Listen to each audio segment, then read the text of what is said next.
আসসালামু আলাইকুম ভিউয়ার্স, কি অবস্থা, কেমন আছেন সবাই? তো আশা করি সকলে অনেক অনেক ভালো আছেন। বাই দ্য ওয়ে, আজকে আরও একটি নতুন টপিকে ভিডিও নিয়ে চলে আসলাম। সেটা হচ্ছে আমার মুরগি যে বলছিলাম গাম্বর হয়েছে, রানীক্ষেত হয়েছে, অনেকগুলো অসুখ ধরছে। অ্যাকচুয়ালি আমার মুরগি কোনো অসুখে ধরে না।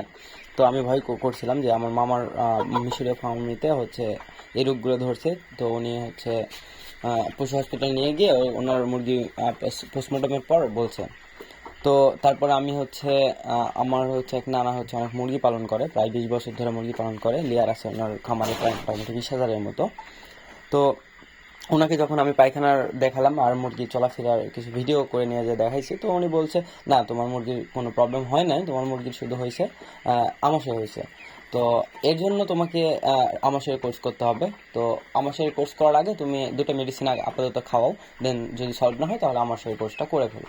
তো আমাশয়ের কোর্স যেহেতু অ্যান্টিবায়োটিক, এই জন্য সরাসরি করতে নিষেধ করছে। তো ফার্স্ট অফ অল আমাকে দুইটা মেডিসিন করতে বলছে। মেডিসিন বলতে একটা হচ্ছে নিমোসিন ভেট আর আরেকটা হচ্ছে এসসিজেড ভেট। তো এই দুইটা মেডিসিন আমাকে করতে বলছে। তো আমি দুইটা মেডিসিন দিছি, প্লাস হচ্ছে আমাকে আপাতত যে 3 দিন আমি কোর্সটা করব, আই মিন যে 3 দিন এই মেডিসিনটা দিব, সেই 3 দিন আমাকে সাদা পানি ইউজ করতে নিষেধ করছে। তো আমাকে বলছে যে তুমি হচ্ছে সরাসরি ওর স্যালাইন, মানে মানুষের খাওয়া স্যালাইন ইউজ করতে পারো, বা মুরগির বিভিন্ন স্যালাইন আছে সেগুলো যে কোনো একটা ইউজ করতে পারো, তবে শুধু সাদা পানি দেওয়া যাবে না। তো এই হচ্ছে বিষয়।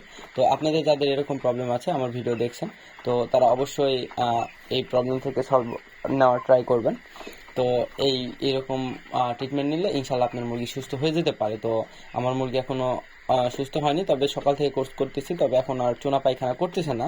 তবে করতেছে কিন্তু মানে একদম যে পাতলা পায়খানা এমনটা না, তবে একটু গোটা টাইপের পায়খানা আছে। তো এই ছিল ভিডিও। ভালো লাগে লাইক, কমেন্ট, শেয়ার, আর চ্যানেলটিকে অবশ্যই সাবস্ক্রাইব করবেন। দেখা হচ্ছে নেক্সট ভিডিওতে। সে পর্যন্ত ভালো থাকবেন, সুস্থ থাকবেন। Tata, bye bye.